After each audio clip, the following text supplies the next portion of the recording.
Hey guys, today I am going to show you how to make a classic American apple pie. Now I know sometimes apple pie can be tricky, but not to worry, I am going to give you my top 10 tips for how to make one awesome apple pie. So the first thing we're going to do is prepare our crust. So in the bowl of a food processor, you're going to add 2.5 cups of all-purpose flour, 3 tablespoons of sugar, and half a tablespoon of salt. You can process that just until combined, and then you're going to add 1 cup of very cold butter that has been diced. And just pulse that together until a coarse meal forms.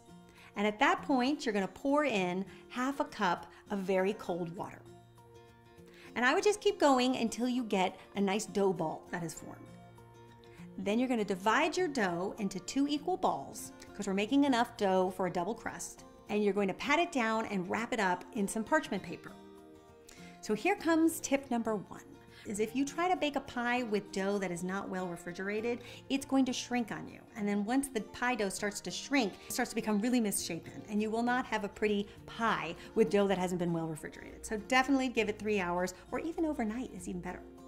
Then, moments before you're going to bake your pie, you can prepare the filling. So this is really tip number 2, is to use the right apple. So there's a lot of varieties of apples out there, and it might be tempting to just grab whatever you have on hand. But when it comes to apple pie, there's a reason why Granny Smith apples are always used. You know, sometimes when you chop an apple and they're really juicy, if you try to bake a pie with that type of apple, you'll end up with a really runny center that will have a lot of water in it. They're also a tart apple, so they hold their shape better once they're baked. Unlike other apples that have a little bit more sweetness to them, they tend to get a little bit mushy in apple pie. So definitely look for the Granny Smith apples, and then you're gonna cut them thinly into slices. And we're looking for 7 cups of sliced apples. Then we're gonna add 3/4 cup of white sugar, and then we're also going to add half a teaspoon of ground cinnamon and 1/4 teaspoon of nutmeg. And then you can add 1 tablespoon of fresh lemon juice, and then 2 tablespoons of cornstarch. And this is really tip number 3. Use the right thickener. So a lot of times apple pies will be made with either flour, sometimes even people will use tapioca. I have found that cornstarch is the most reliable because it really sets the inside of your pies. You get really nice clean cuts that way. Then once your filling is all ready to go, you can set that aside. And then we are going to roll out one of our dough discs. And you just want to roll it out to a large circle, and then take your pie plate and kind of gauge how big it needs to be. I find that usually 3 inches beyond what the size of your pie plate is a good rule of thumb. Okay, now for tip number 4. You want to take a little bit more cornstarch, about a teaspoon or so, and sprinkle it all around the bottom of the pie. And what this will do is really preserve the crispness of your crust underneath, and will prevent kind of having that soggy bottom effect that you can get sometimes with apple pies. Then before you put the second layer of dough on the top of your pie, you want to add 1 tablespoon of diced butter. And you can just put that all over the apples. And this is going to help create that syrupy center that is so delicious in apple pie. Then you can take the second dough, roll it out, put it on your rolling pin, and transfer it on top. And then the other thing that I like to do is just trim all the overhang. So you want to trim it to about 1 inch or so beyond your pie plate rim. And then what I like to do is take about ½ an inch and fold it under. So then when you go in to make your little crimping, you just have a much prettier edge because you don't see the dough being folded over. It's much better when you fold it under. And then you can go ahead and just crimp the edges and just kind of make like little triangles all the way around. And at this point, your dough is probably pretty warmed up because we've been handling it a bit. So tip number 5 is to take your pie and put it in the freezer, just for about 5 minutes. You want that dough to be very, very cold when it hits the hot oven, because that will also help avoid your dough shrinking and your pie becoming too misshapen. Then before your pie goes in the oven, there's 2 other things you want to do.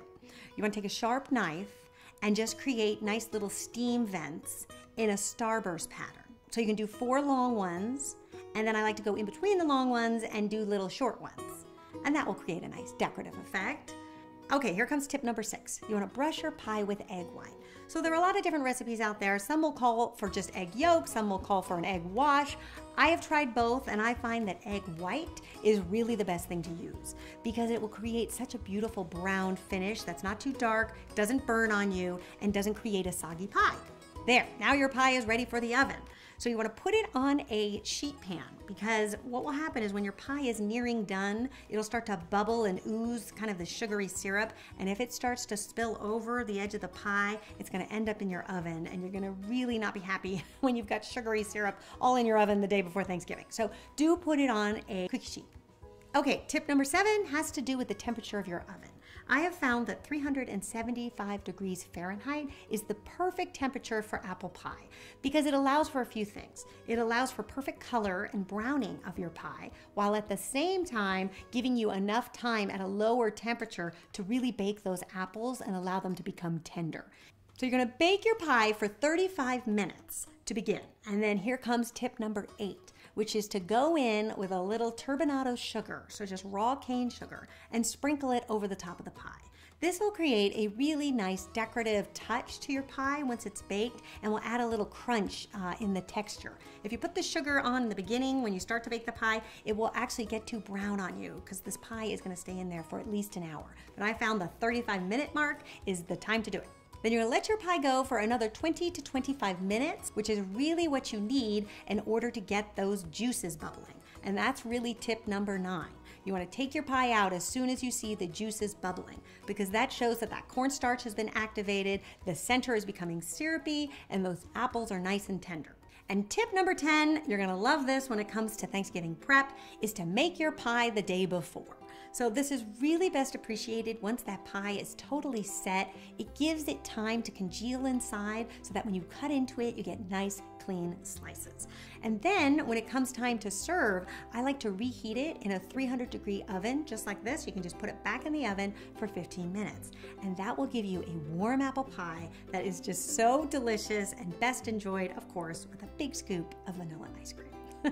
I hope you guys give this foolproof apple pie a try. Let me know what you think. I want to see all your pictures on Instagram, so be sure to tag me there at Entertaining with Beth. And I will see you back here next week for another easy and delicious recipe. Until then, bye.